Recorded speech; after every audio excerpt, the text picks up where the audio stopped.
Hello, everybody. Welcome back to the Iron Purpose Podcast. The time has finally come where I got to sit down and speak with my brother, Noah Boelter, as we talked about what it's like being dads for the very first time and together at the same time. He and his wife, Greta, had a baby in January, and then my wife and I, Courtney, had a baby in early March. So being able to be dads for the first time with my brother is a pretty awesome experience. And we get to speak about that a little bit, and I get to pick his brain on what it's like for him being a dad, raising all his animals and everything else he's got going on at the same time. And we kind of talk about his life a little bit, and then we finish it off talking about being dads. Kind of a crazy, surreal feeling, but hope you enjoy it as much as I did. This is episode 20 of the Iron Purpose Podcast, featuring my brother, Noah Boelter. Stay sharp, everybody.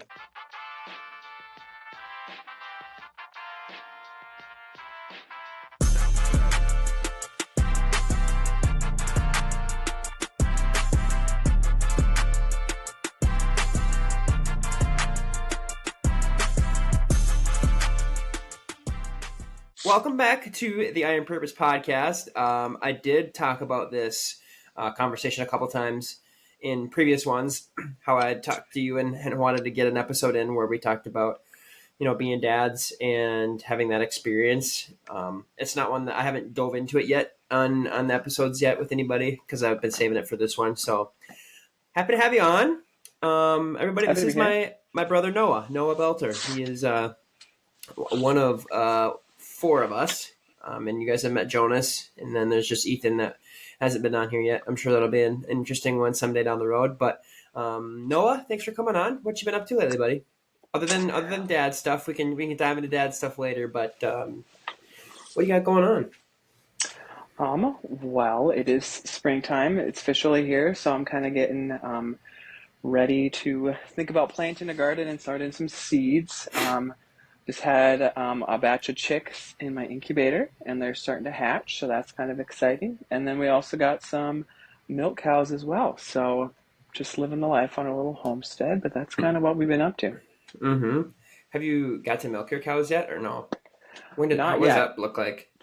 Yes, so I've never milked a cow before, but my understanding is they have to calve first. They have to have babies. Oh, that makes sense. And so we got two of them. One's a Jersey and one's a Jersey Brown Swiss Cross. The Jersey's due in June. Nope, I lied. The Brown Swiss Cross is due in June, and the Jersey's due in October. So once they calve, they both have babies? Yes, they're both pregnant. Oh my goodness, so, I didn't know that. Okay. Yes. So I don't know how you do it. I have two dogs, and then this baby is just like trying to manage everything. And you have what? You have the cows now, you have your chicks. You still have other chickens. You have what? Ducks, geese, goats. Well, no goats anymore. Sheep. No? No goats. Oh, okay. I did. Sheep. Still the donkeys. Mm-hmm. There's horses out there. Mm-hmm. Dogs. 5 dogs. Yeah. Oh man, 5 dogs. And cats. And cats, and potentially a pregnant dog, hopefully. Fingers crossed. Any other updates on that? When do you officially know? Can you test them, or do you have to just wait until they start getting big? Sometimes they don't really even show. There's usually a little bit of development in their teats, and they kind of start bagging up, getting some milk in there. So that can be an indicator.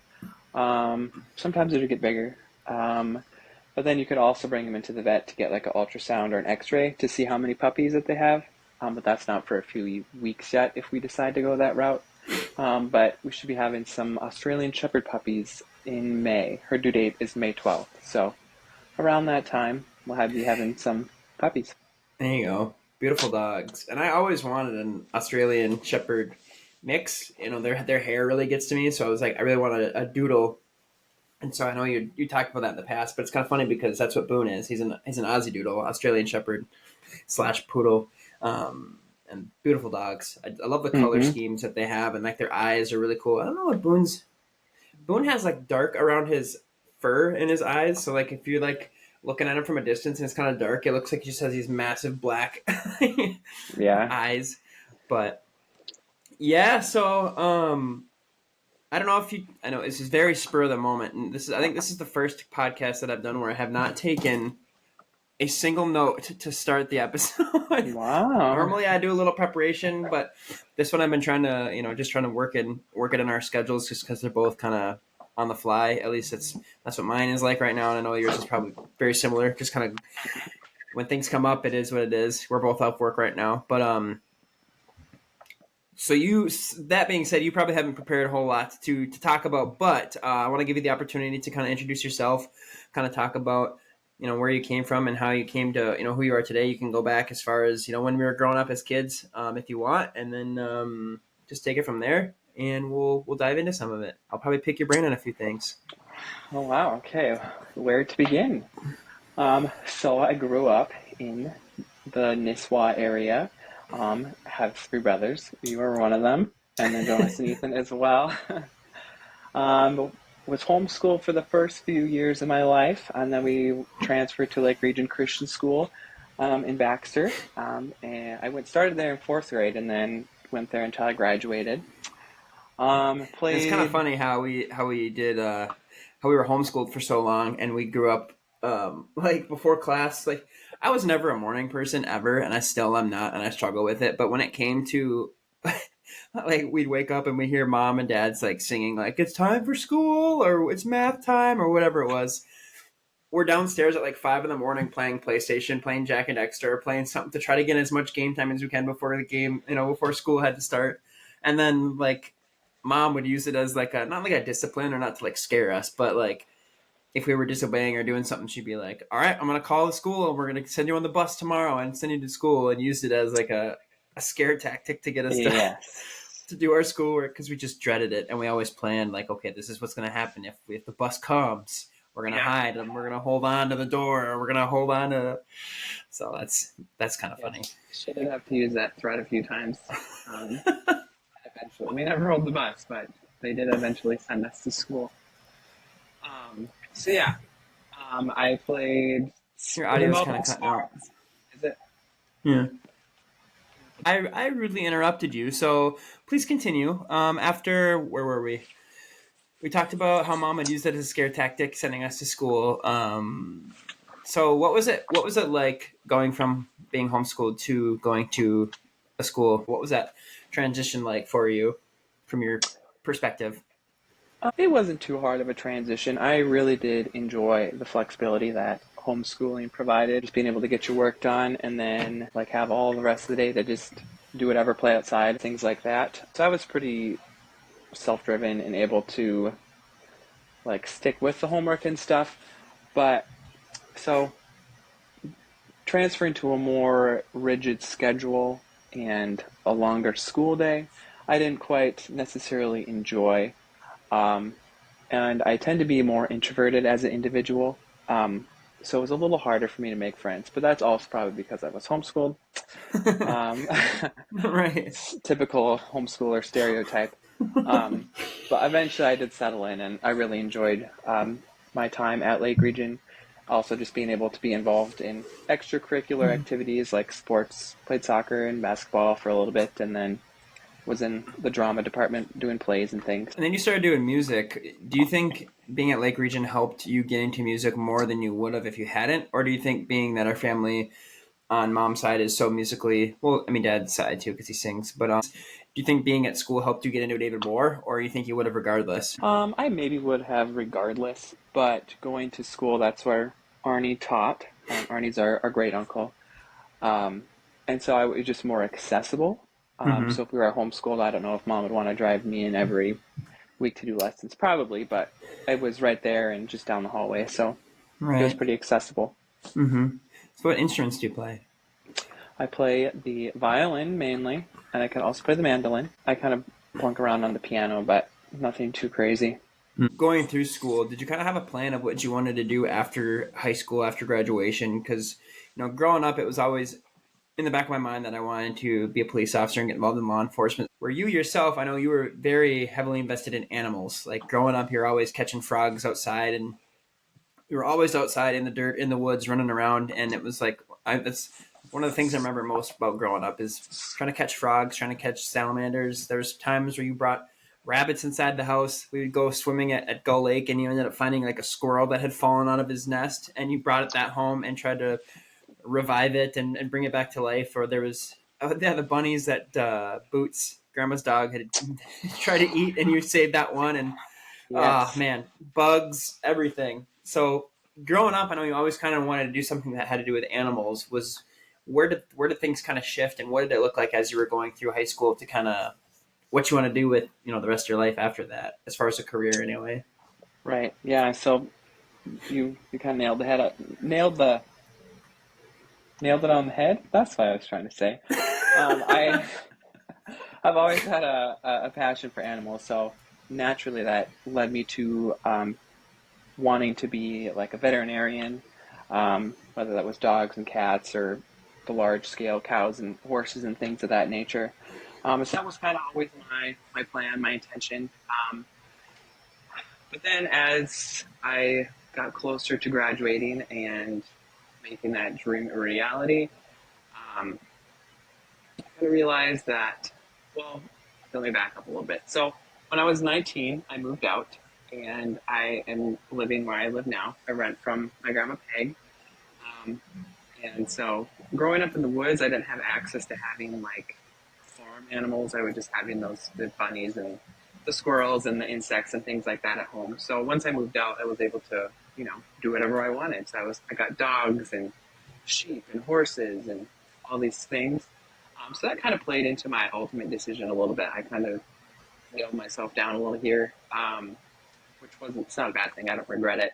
Mm-hmm. Um, At what point after high school did you kind of think that that wasn't going to be what you wanted to do anymore, or is it kind of always been in the back of your mind of something that you thought about doing?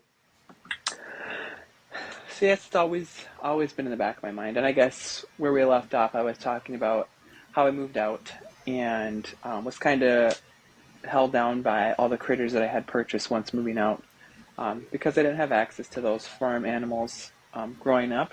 And once I moved out, I went a little crazy and got all the things. And so um, my parents always wanted me to go to college. And so after I moved out, I didn't really think it was in the cards for me anymore. So I didn't really want to pursue it. But then I decided, you know what? Okay, I am going to go to CLC, just a local community college, and get my AA. Still with the intention of becoming, I wanted to be a large animal veterinarian. So I kind of took my classes with that in mind, kind of leaning more towards biology classes and chemistry and things like that to kind of give me a leg up when I were to transfer to get in a bachelor's and then to vet school. Mm-hmm. Um, so that was kind of the path I was taking. And I don't regret going to CLC one bit because I met a lady who became my wife. So Ah, that that's was right. that's great. I met my wife Greta there at CLC in Comp 2. Um, but Oh, then I forgot after I about was, that. yeah, doing more research into vet school, it was just a lot more time and a lot more money. Um, and I maybe could have done the more time, but I couldn't have done the more money thing. So I decided it wasn't in the cards for me, and I really wanted animals to remain a passion for me, and Mm-hmm. not become work. And so I had talked to some people, and it maybe not wouldn't have been work, but like if you're working with animals all day, taking care of them, the last thing you probably want to do is come home and take care of more animals. Right. So that was kind of maybe the deciding factor in my mind that I can still have my animals at home and they'll be my hobby and passion, and then I'll just do something else for work, which can fund my passion of animals. Mm-hmm. Um, so I decided to not pursue veterinarian school anymore, um, and so that was maybe a little bit bittersweet of an end to my dream, but I graduated from CLC with the AA degree, and then I recently graduated from Grand Canyon University with a business management degree. So I did end up getting a bachelor's, but that is where it'll end for now. Yeah. No more schooling in your near future.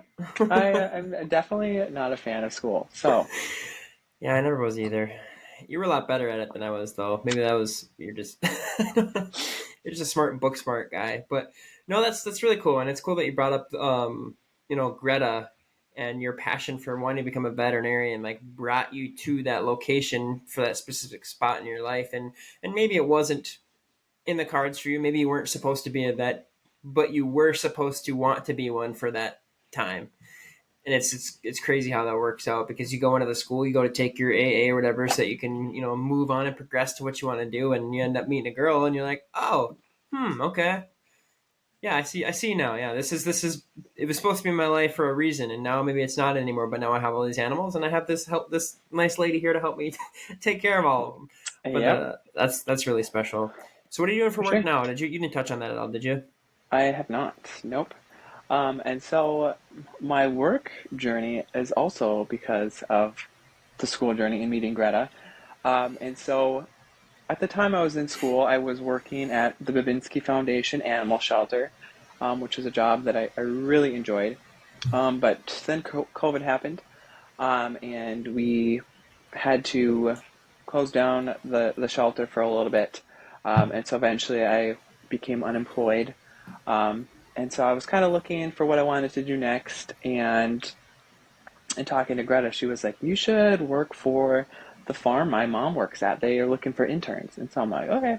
So I called her mom and got some more information, and then ended up getting an internship at the Ag and Energy Center in Staples. And And just so I to did, clarify, ag, so ag and energy, agriculture and energy. yes, Okay, yes, it's the Central Lakes College Agriculture and Energy Center.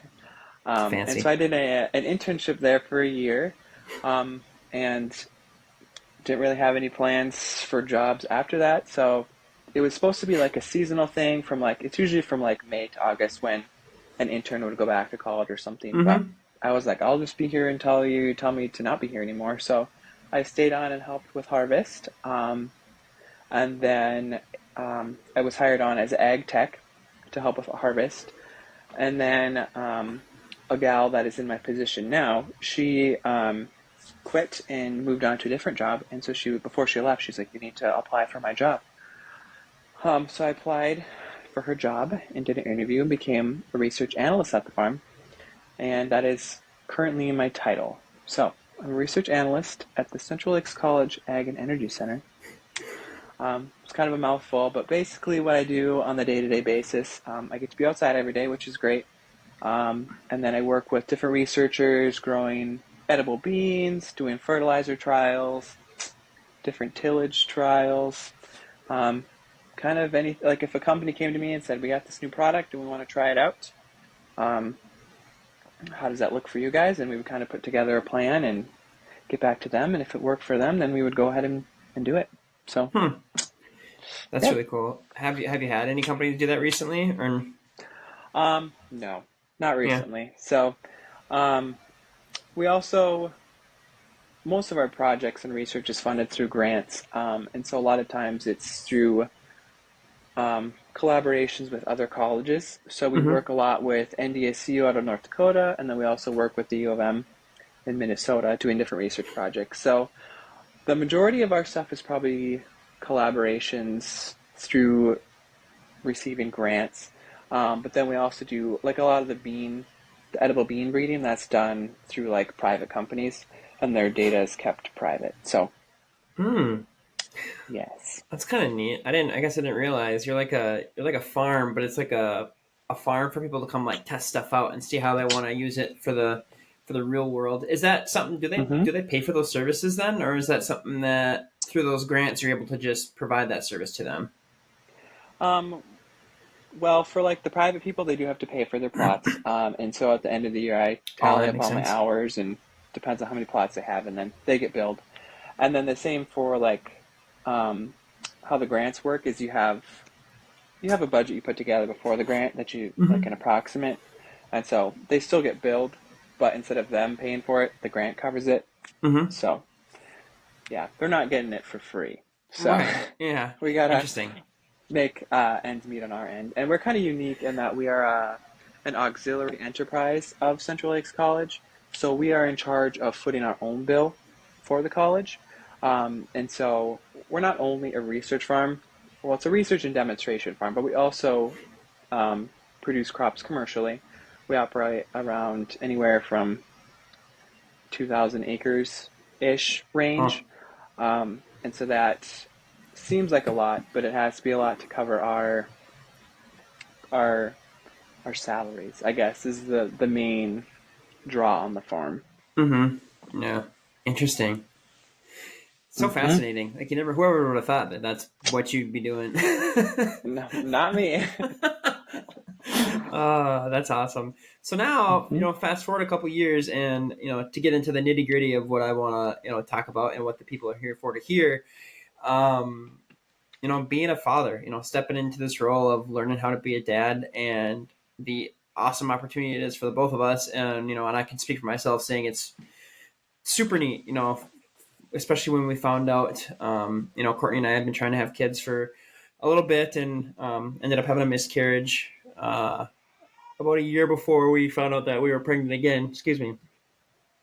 And so I know, like, when you guys found out you were pregnant and you wanted to announce, you had called and you were like, I don't know if I don't know how to say this, and I don't want you to feel bad, but I want to share with you that that we're pregnant. We're going to be expecting a kid, and the really cool, awesome part of that is, you'd FaceTime me. You called me. It was like 9 o'clock at night, and I was in bed, and you're like, can you talk? I was like, yeah, are you okay? Because you don't normally just reach out and say that. So I was like, are you all right? And so I FaceTime you, and yeah, you hold up a picture of the ultrasound and that you and Greta were expecting, and it was really neat to be able to share at the same time that we're expecting too. We're both gonna be dads at the same time, and you have been a dad since January now, end of January or mid January, and Mm-hmm. then Courtney and I, we had Caden just a couple weeks ago, 3 weeks and like 3 days ago. So being able to share that experience has been super neat. Getting to have dinner with you guys a couple nights ago, and then having you in the hospital to meet him and pick your brain throughout the whole process has been super neat. And I think one of my oldest memories is going into the hospital when you were born. And I was like thinking back, I was like, I can remember it clear as day, but I was like 3 because I just turned 28 and you're gonna be turning 26. No, I just turned 29 and you're gonna be turning Six. 26. 26. Okay, yeah, I'm I 3 years older think. than you. No, that's what happens when you're getting older. But yeah, so I would have been 3. I would just have turned 3, I think.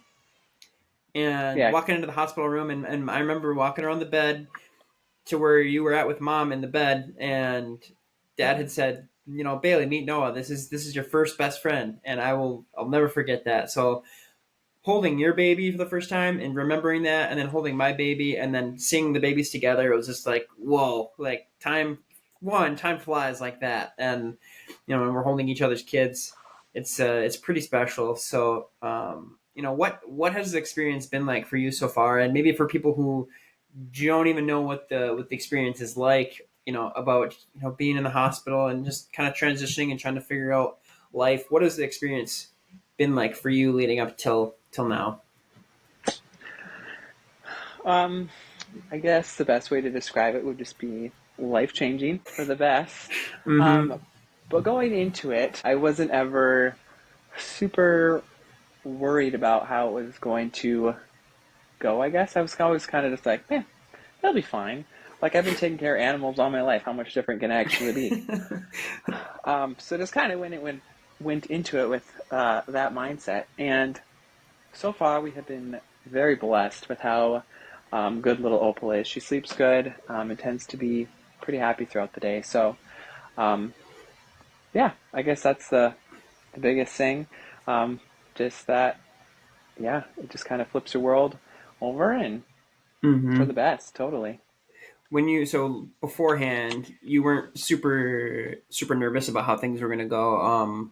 Was there any way that you prepared in any certain ways, or did you kind of feel like you've always had kind of that nurturing nature about you, so you weren't really concerned about how things were going to go?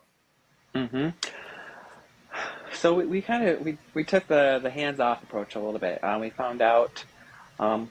when we found out we were pregnant, we were both very excited, but we were like, there's so many things that you can read, and we don't want to go overboard into research, and we don't want to stress ourselves out with, do I need to do this? Do I need to do that? And just, and we have nephews and nieces on Greta's side, so we had a little bit of experience um, like being around kids. And I've been around kids a lot. I love being around kids. I think they're great.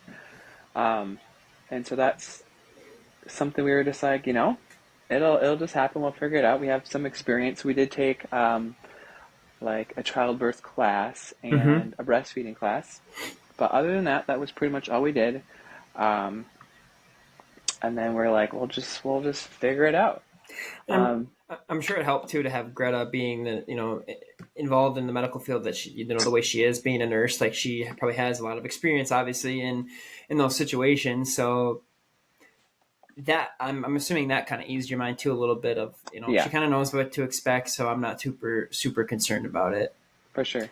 Yeah, part of her job, she works med surg at the hospital. Then she also sometimes works postpartum, and so she gets to help moms, figure things out, and this is how you make the baby latch and all those important things. So I Mm-hmm. guess we did have a leg up in that aspect Mm-hmm. for Yeah, sure. because going to the hospital, like for myself, so Courtney was induced. We were about I think 39 weeks, and she was induced, so we don't have to worry about scrambling and running and trying to pack. Oh, where's the bag? We got to get to the hospital, kind of thing. And you always see the movies or TV shows how it kind of portrays it that way. It's an extreme panic. Nobody knows what's going on, and we're just trying to hurry. And then you get to the hospital, and all of a sudden the mom is screaming, bloody murder as she's gripping the bed, and there's 90 people running around in the hospital room, and like that's like the kind of thing that I was thinking about, like what it was going to be like. And you went to that birthing class and the other class, and you recommended to us. So I was like, for me, like going to those classes for sure helped a lot and eased my mind, especially with the birthing one, because it kind of gave you a layout of okay, it's not necessarily like the movies say, and when it comes time to start pushing the baby out, you're like, okay, where's everybody at? Like, what are we doing? And there's just one nurse, and she's like, okay, no, yep, we're just gonna start going, and then wait for the OB to get here. So it's like, okay, here we go. So, and I know it appeared to be a smooth process for you guys, and then the transition of bringing Opal home. Was there any moments where after getting her home from the hospital, or maybe you were in the hospital, were you ever like not wanting to leave, or were you pretty excited to get her home? Um, we were very excited to get her home, but we definitely wanted um like just the little baby, a little bundle comes in the world, and you just want to show them off. And so Mm-hmm. we were having a good time having family come over to our room and definitely check her out and get to hold her. And it was definitely exhausting, Yeah. but it was fun being able to show her off and have everybody oohing and ahhing over her. But we weren't too concerned about heading home. Greta had a very uh, good birth for the most part, so didn't really have to worry about too much in that sense. Mm-hmm. Um, and Opal's tests came back good, and there weren't any concerns about her health or anything. So Mm-hmm. we were pretty comfortable heading home, and Mm. yeah. And then the transition to home life was a little bit um, took a little bit to get used to. We were like, wow, is this actually ours? Did we get to go home with this baby? And we sat down for the first time to eat supper, and we're like, oh, like what do we do with her? Do we just hold her, or hmm? Oh yeah. Yeah, but the first week that we were home, Greta's mom stayed with us for a few nights, and then our mom stayed with us for another few nights, which was really nice to have just somebody extra to be cooking and Mm. cleaning. And we definitely ate a lot more food than I'm used to, Oh having my a gosh, big I know. breakfast, big lunch, big supper, and so it was just nice to have that added level of support. And then to have them too, like if Opal was crying during the night, then they could take her and we could get some rest. But we didn't actually end up having to do that.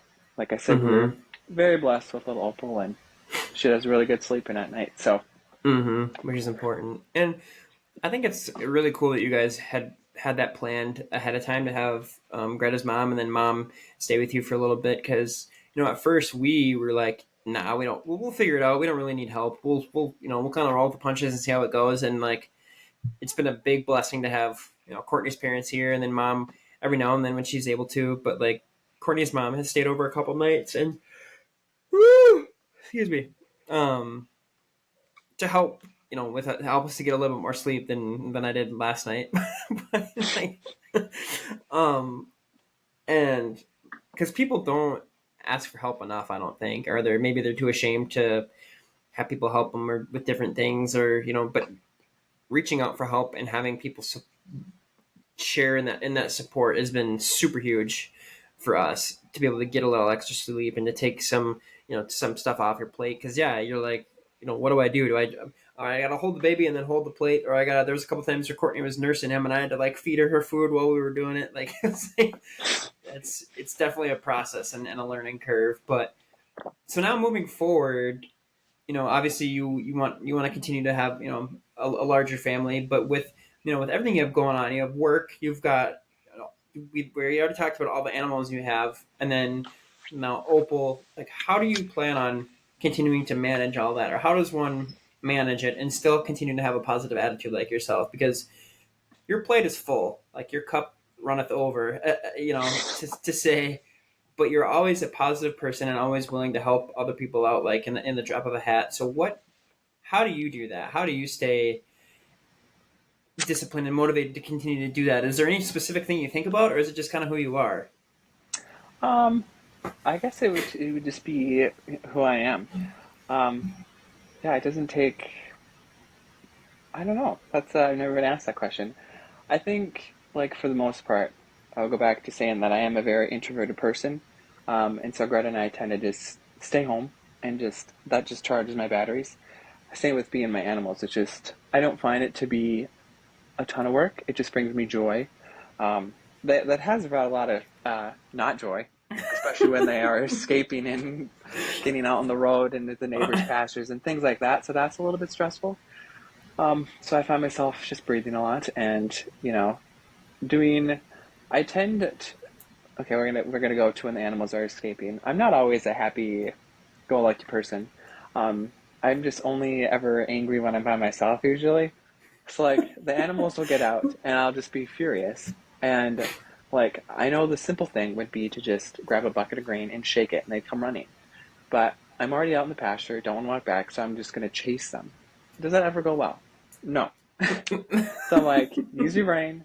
Like you make this harder than it needs to be. Just grab the bucket, shake it, they'll come running, problem solved, Mm-hmm. and go on with your day. But instead, no, I'm out there running like a madman, chasing all my animals around.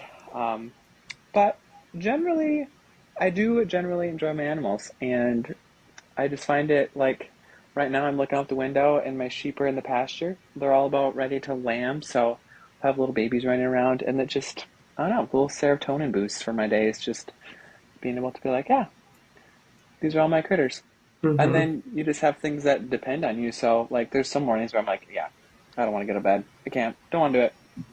Especially when winter rolls around and the seasonal blues hit, and I'm like, yep, I have no Mm-hmm. motivation, and I just want to be, you know, sleeping. But then you like look out the window, you're like, yep, they're depending on me to survive, so I got to go feed them, make sure they have water, and so it gets me out of bed on the hard days too. So Mm-hmm.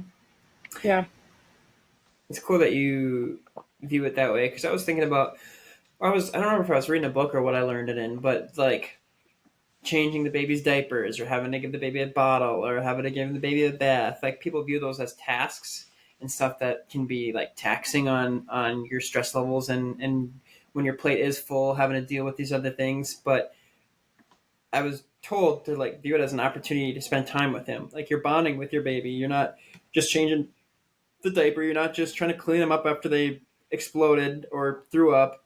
Like, it's an opportunity to bond with them. And it's almost like nobody even had to tell you that. It's just in your DNA to already bond with whatever it is that you're doing. With mm-hmm, whatever task you're having. Like, if it's your animals, it's like, okay, I gotta find hay for this animal.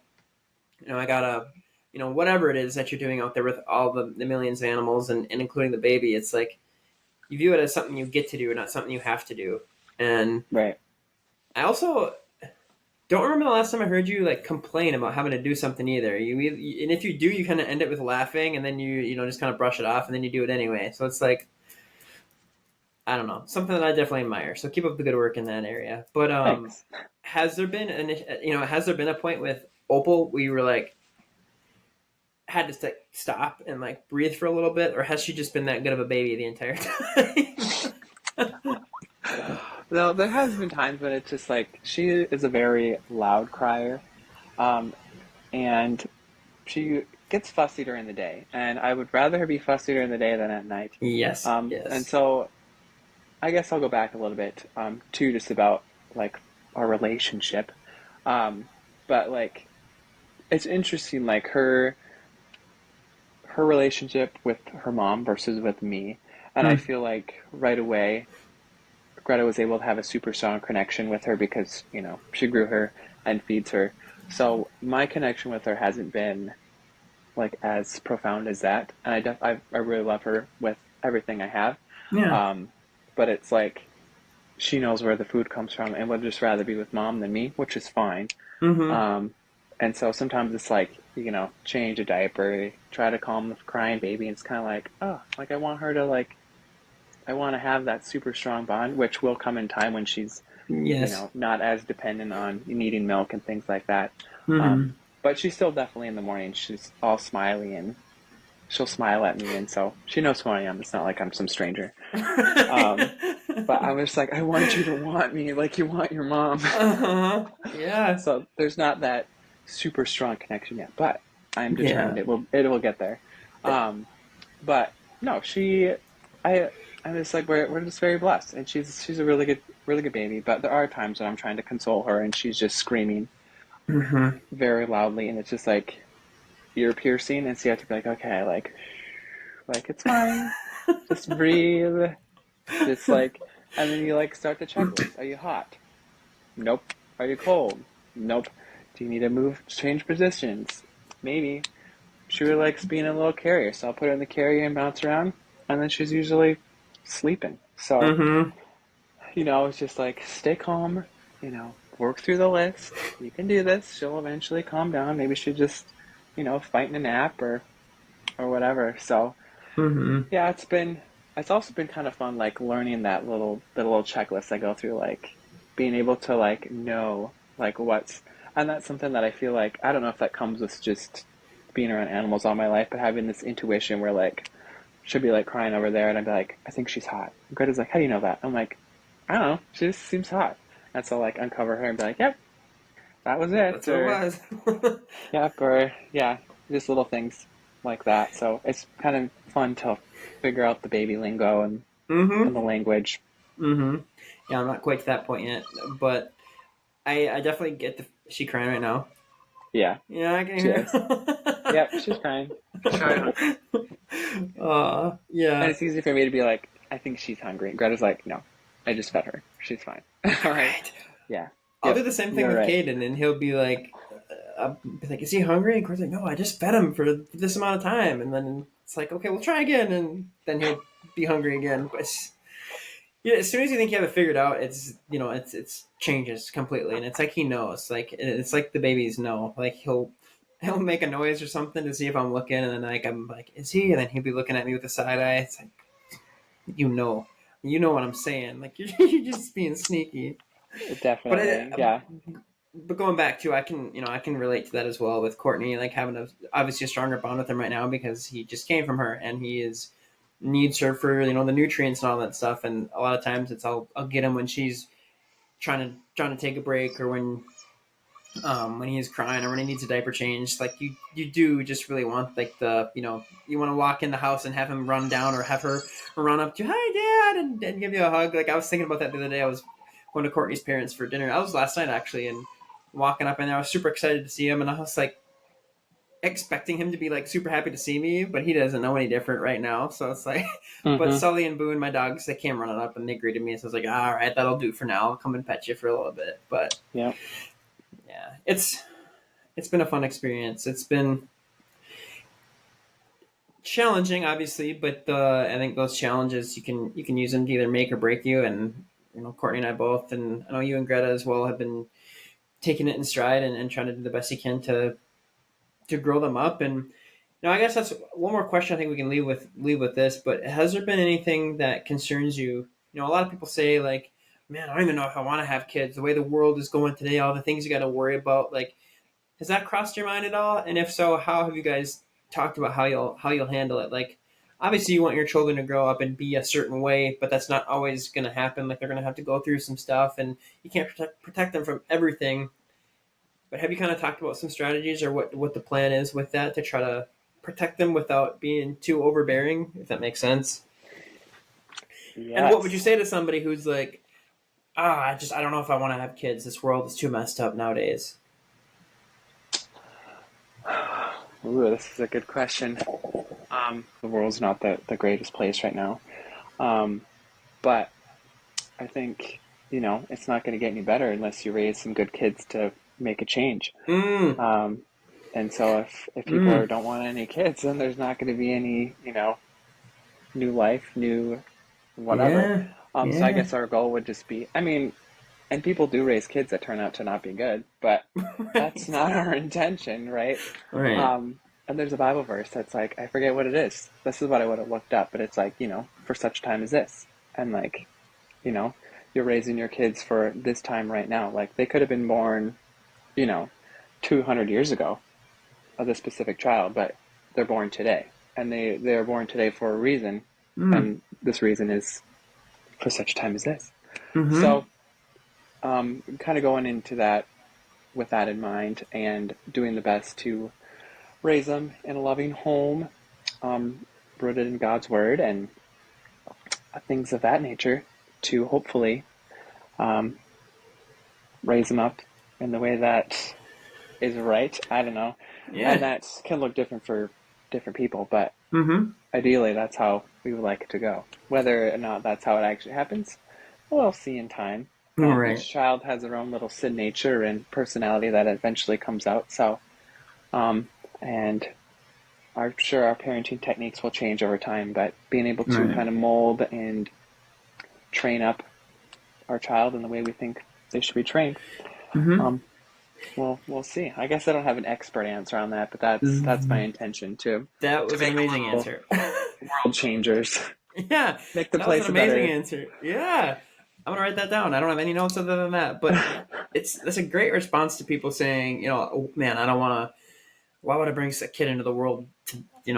That's so ugly and so dark. And it's like, well, maybe the world needs the light from the kid that you're gonna raise up, and you did prepare for that question. I feel like a little bit.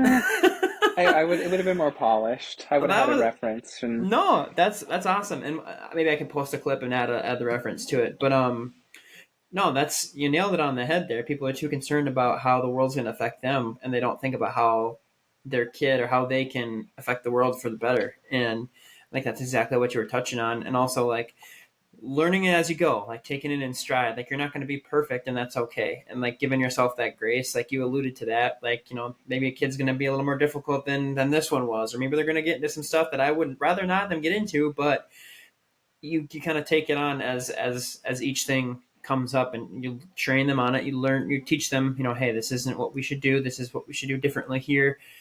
And you also talked about like foundation, like having them rooted in God's word, having them rooted in a a well moral established compass. a moral compass, having that character established. Because, and I've talked about this too with some of my friends, like am I going to have to, if I send my kid off to daycare or off to school, are they going to come back with stuff that I'm going to have to rewire and try to fix and replace what they had learned? Or and sorry, caffeine. All right, are we going to have to retrain the things that they learned while they were off at those places? And I think that's where it comes into what you're saying. You kind of roll with the punches, and you kind of say, okay, we're gonna attack these things as they come, and we're gonna correct the things as they come. But at the end of the day, it comes back to that moral compass. Like you can't train a kid everything that they should know. You can't give them 28, 26, 29 years of life experience right off the bat so that they can learn right from wrong. It's you give them these, the stuff rooted in God's word, that moral compass, that how to be a good person, how to treat people with respect, how to treat others as you want to be treated. Be kind, be empathetic, be a servant to other people, and that's going to help them decide, when they are faced with that, that in that with the T, like what decision do I make? What have I learned growing up? And they may not even think about it that way, and I don't even think that I can think of a time where I was a kid where I stopped and was like, what should I do here? What have I learned? It's just kind of ingrained in you as you go. And, I can think of times where mom or dad have both taught us stuff and like to shine, to be good, be light. And obviously it worked out because I think we're both doing pretty good. But I think that's exactly what you said in your answer. Essentially, having them rooted in what is right, taking it in stride, giving yourself grace, giving them grace when they do make the mistakes, and help them, guide, because who knows, this dark world, this world that is falling and turning away from God in a lot of different ways. Maybe they have something to learn from the kid that you're gonna bring forth. And I also heard, I don't remember the quote exactly, but it's like our children and the next generations are going to be what